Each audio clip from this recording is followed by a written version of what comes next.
Kabajamtootaaf jaallatamtoota keenya har'a qabadhee dhufe waa lama. Inni takkaffaan feesbuukii keessan feesbuuk piroofaayiliin keessan yookaan kan saayiba keessanii ta'uu danda'a namoota biraatiin haakisiin jalaa godhamee yoo jiraate karaa salphaatiin takkateeffattanidha jechuudha. Inni lammaffaan immoo feesbuukii keessan fuulduraaf namoota biraatiin akka haakiin godhamne of eeggannoo godhuu qabdan isiniif himaa jechuudha. Hanga dhuma viidiyoo kanatti yoo ilaaltan deebisaa gaafii kana lachuutiifuu deebisaa ni argattan jee yaada. San duratti immoo warroonni haaraa taatan chaanaalii keenya kanaaf sabiskiraayib godhaan isiniin jaa.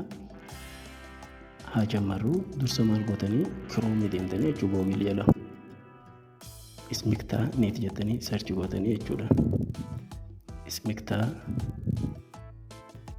neeti jettanii sarchi gootanii kun haala kanaan irratti tuyitanii jechuudha. Kun ismiktaa neeti jechuun isa kana. So eega irratti tuytan eega akkanatti nuu fidee booda maaltu jira peejii takka fara sign up iddoo joo jira jechuu gubbaa kanarra. So maaliin tuqaa sign up iddoo joo kanan tuqaa jechuudha. Okay naa fidee jira amma maal fidee xiqqoo hin mul'atu waan ta'eef akkatti zoom godhaan isin agarsiisa. Sign up eegan jeen booda kun username password repassword email age country verification code jaa. Isaan kana hunda maqaa keessan itti barreessitan waan feetan jechuudha. Amma maquma chaanaalii keenyaan itti barreessaa. Meeraa teeknooloojiin itti barreessa jechuudha. Isatti aanu irratti immoo paaswordiidhaatu jira jechuudha. Paaswordii dijitii 8 ol ta'uu qaba. Kanuma feetan itti barreessitanii jechuudha. Kan itti barreessitan sun garuu dijitii 8 ol ta'uu qaba jechuudha. Inni itti aanu riipaaswordii jechuun konfarma godhuudhaaf jechuudha. Akka wal fakkaatu paaswordii keessan akka dogongortan ilaaluuf waan ta'eef isuma takka farra kunne kana deebinee itti buufnaa jechuudha. Wal fakkaachuu qaba.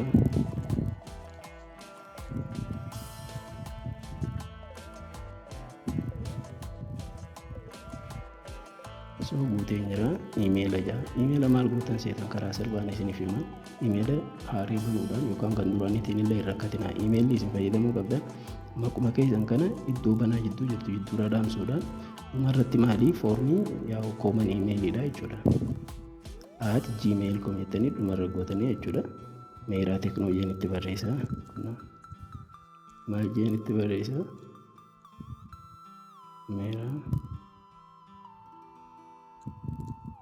maquma achirra jiru itti barreessa iddoo banaa jiddurraa hambisa jechuudha.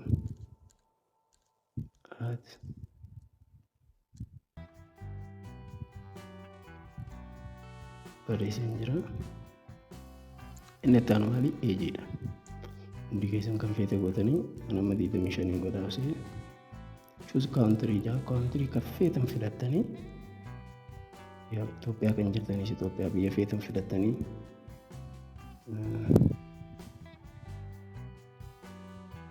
kunnoon akka hin jira Itoophiyaa confirmation code jaalaa isa dhumaa kana verification code kana dagachuun qabdan.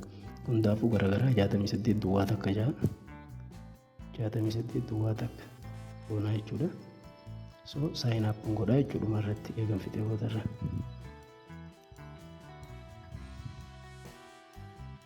Kunnoo asitti maaltu jira dhaadhisa kana bakka amma register taatanii jirtanii jechuudha. Your account info jee jalarratti username meeraa teeknoolojaa email hunda naaf kaa'ee jira.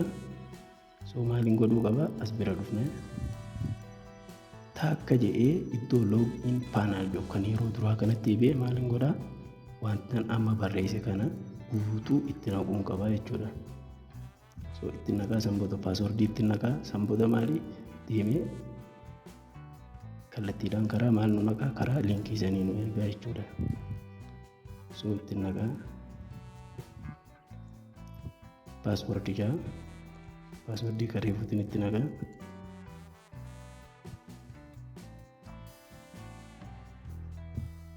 Sign in jennaan jechuutti deebinee sign in jennaan.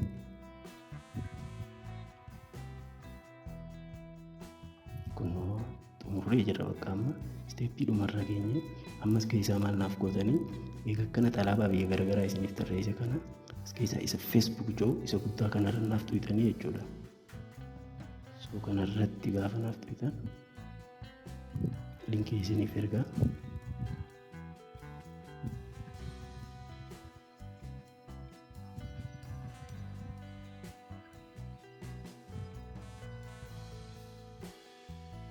Kun fidee jira asitti FIFA World Cup jaa. So isa kana wanti fileef kubbaadhaan wantoonni wal qabatu hundi namni gaafattee ergatan baay'ee sensitiif ta'a waan ta'eef yeroo isaa respoonsii isinii kenna. Amma eegaas dhuftan boodarra maal gootanii sarchi batanii gubbaa jirtu kanarratti ni tuyitanii yeroo takka gaafa tuyitan isa itti aanu kana maal gootan koppii gootanii jechuun mallattoo maazana afurii kana filtanii yookaan iskwiirii kana tuyitanii koppii gootanii jechuudha. So kun koppii godheen jira ni baane jechuudha ganaa asirraa. Baanee eessa deemna miseenjara seennaa jechuudha. Miseenjaraan dhufaa naman irratti erguu barbaade warroota naman irratti erguu barbaadu san maaliin godhaa?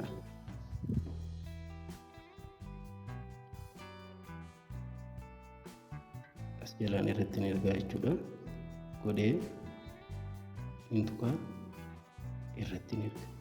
Namni kun achirraan dhufee gaafa liinkii kanaas gattuqu gaafa achirraa piras godhu maalii jechuudha isaan to'adhaa as dhufee iddoo reefutti hin deebi'a jechuudha. Asitti hin deebi'a. Gaafa hin deebi'u maaltu jiraas?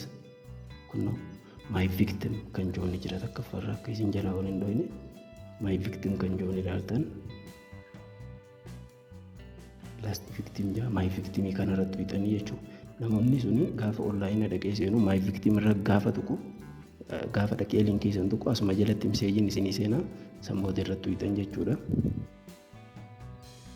Gaafa irratti bitan immoo information isaa guutuun kun as jalatti username meeraa gatii gmail kan jee paaswordiin isaa kun as jalatti dhufee nuuf seenaa jechuudha. Irratti tuqee jira achirraa dhufee nuuf seenee jira jechuudha. Kun paaswordii isaa fayyadamtanii kana fayyadamtanii deemtanii feesbuuka san seenuu dandeessanii jechuudha. Sanboota keessan godhachuu dandeessan.